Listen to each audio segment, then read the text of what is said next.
تھوڑا damage control ہوا اور دوبارہ پروازوں کا سلسلہ یورپ کی طرف آہستہ آہستہ شروع ہو رہا ہے، لیکن بحیثیت مجموعی غلام سرور خان کے قومی اسمبلی میں غیر ذمہ دارانہ بیان کے نتیجے میں پاکستان کی قومی ایئر لائن کس قدر بدنام ہوئی، اس کا احساس کسی کو نہیں ہوا۔ اس طرح جسٹس طارق جہانگیری کے ساتھ جو ہوا ہے وہ بھی دنیا بھر میں پاکستان کی عدلیہ کے ججوں کا ایک مذاق بنانے کے مترادف ہے۔ اس تمام قضیے سے مجھے ایک بات، ایک سابق جسٹس یاد آئے، سپریم کورٹ کے جسٹس صفدر شاہ۔ یہ سپریم کورٹ کے ان 5 ججوں میں شامل تھے جنہوں نے 1978-79 میں ذوالفقار علی بھٹو سابق وزیر اعظم کی اپیل سنی۔ بینچ میں ابتدا میں 9 جج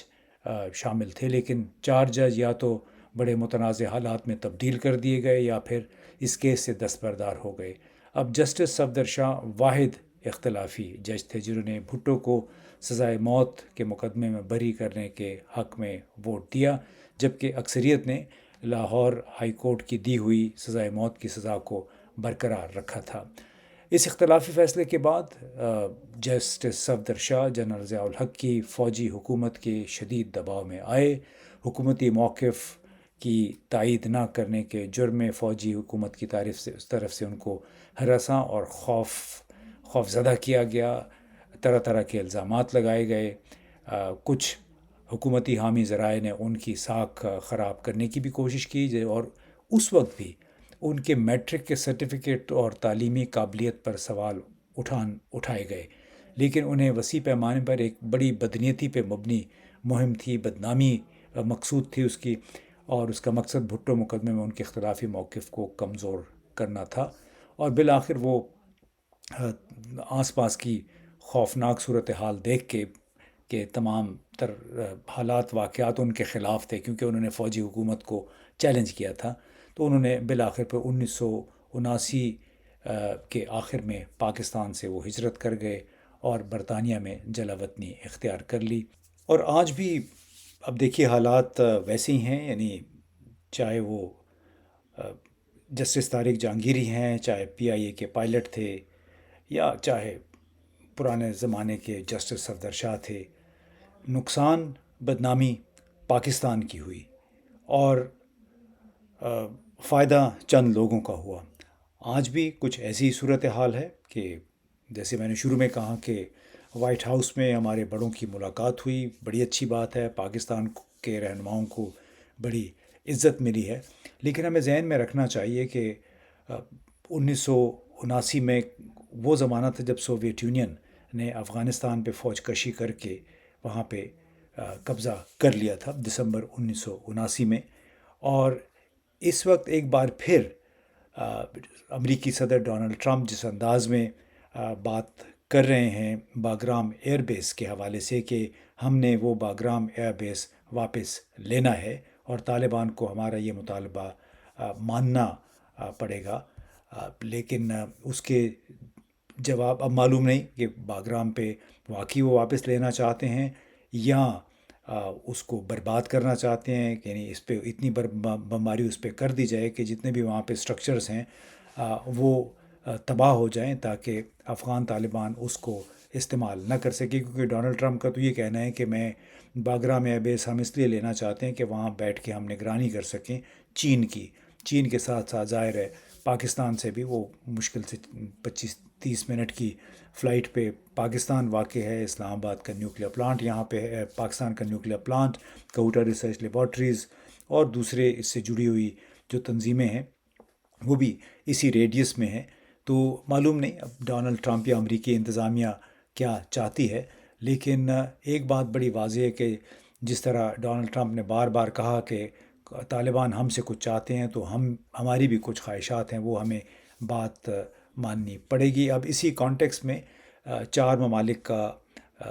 ایک اجلاس ہوا جس میں روس کی دعوت پہ پاکستان، ایران، چین اور روس ان کے وزرائے خارجہ کا اجلاس ہوا، 4 فریقی اجلاس تھا، اور بنیادی طور پہ یہ جو اقوام متحدہ کی جنرل اسمبلی کا اجلاس ہو رہا ہے اس کے موقع پہ یہ بلایا گیا۔ اس میں اس کو بھی ہم یہ دیکھ رہے ہیں کہ ایک لحاظ سے یہ امریکی صدر ڈونلڈ ٹرمپ کے باگرام کے حوالے سے مطالبے کا ایک جواب ہے، کیونکہ چاروں فریقین نے ایک مشترکہ اعلانیہ جاری کیا، اور اس میں نقطہ نمبر 1 یہ ہے کہ تمام فریقین افغانستان کو ایک آزاد، متحد اور پرامن ریاست کے طور پر دیکھنا چاہتے ہیں جو دہشت گردی، جنگ اور منشیات سے پاک ہو۔ اب اسی میں ایک طرف چاروں ممالک نے مشترکہ طور پر یہ مطالبہ کیا ہے کہ طالبان، تحریک طالبان پاکستان، ETIM جس کو مشرقی ترکستان اسلامی تحریک کہتے ہیں، ایسٹ ترکستان اسلامک پارٹی بھی کہتے ہیں، اور دیگر دہشت گرد گروہوں کی جیسے TTP ہے، افغانستان کی سرزمین پر موجودگی کو ختم کریں، یعنی تمام دہشت گرد گروہوں کے خلاف افغانستان کی حکومت سے بھرپور کارروائی کرنے کا مطالبہ کیا گیا ہے۔ چاروں ممالک نے اسی کانٹیکس میں بظاہر افغانستان کے اندر اور باہر فوجی اڈوں کے دوبارہ قیام کی سخت مخالفت کی، جب اس میں یہ کہا گیا کہ افغانستان کو ایک آزاد، متحد اور پرامن ریاست کے طور پہ دیکھنا چاہتے ہیں جو دہشت گردی، جنگ اور منشیات سے پاک ہو۔ دوسرا ایک بڑا مطالبہ وہ یہ ہے کہ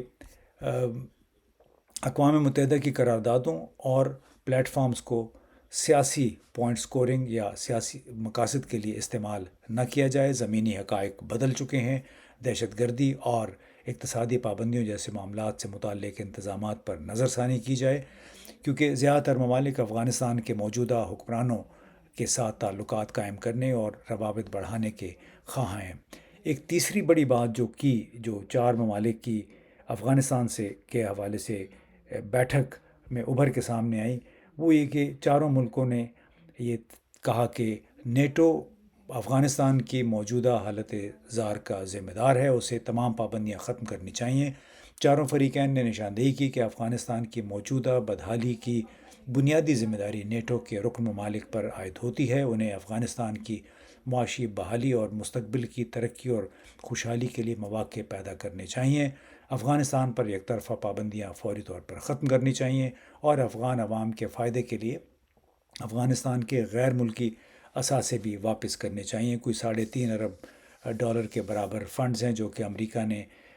روکے ہوئے ہیں 9/11 کے جو دہشت گردی کے واقعات تھے اس کے ممکنہ زر تلافی کے طور پہ، اور باقی $3.5 ارب سوئٹزرلینڈ کے ایک اکاؤنٹ میں پڑا ہوا ہے جو کہ ابھی تک استعمال نہیں ہو سکا۔ افغان حکومت بار بار اس کی واپسی کا مطالبہ کر چکی ہے۔ اس کے ساتھ ساتھ چاروں ممالک نے یہ بھی مطالبہ کیا کہ طالبان کے ان افراد کے لیے سفری پابندیوں میں رعایت کی درخواست کرتے ہیں وہ سفری پابندیاں ختم کی جائیں ان افراد کے لیے جو کہ افغانستان کے بارے میں جامع حکمت عملی کے فروغ کے لیے اہم ہیں اور بیرون ممالک انہیں سفر کرنے پڑتے ہیں۔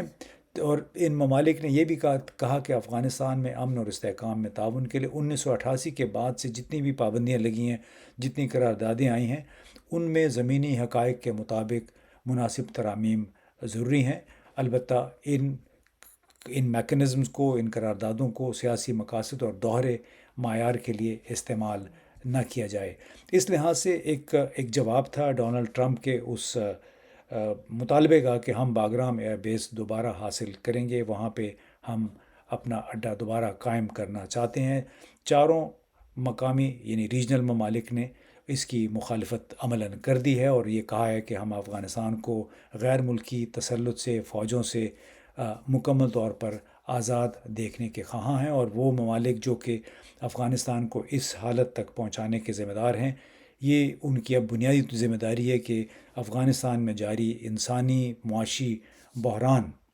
اور سیاسی بحران جو ہے اس کے خاتمے میں عملی اقدامات کریں، اور اسے جس طرح وہ پیچھے ہٹ گئے ہیں یہ افغانستان کے لیے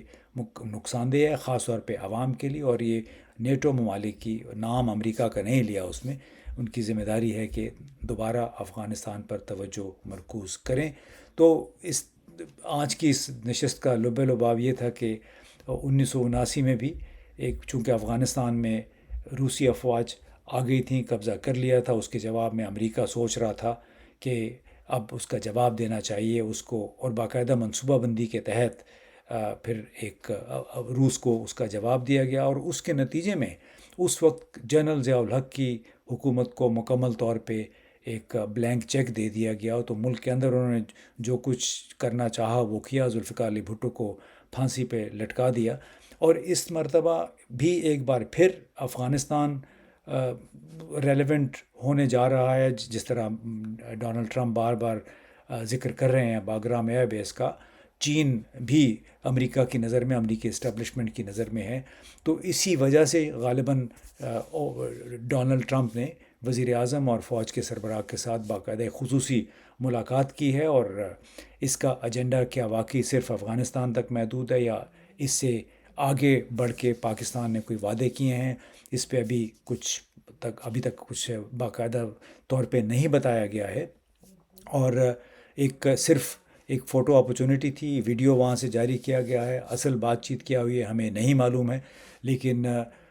ایک بات ضرور ہے کہ چونکہ ان کو اتنی قربت حاصل ہو گئی ہے، لہٰذا ملک کے اندر جو کچھ بھی ہوتا رہے گا اس پہ امریکہ اثر انداز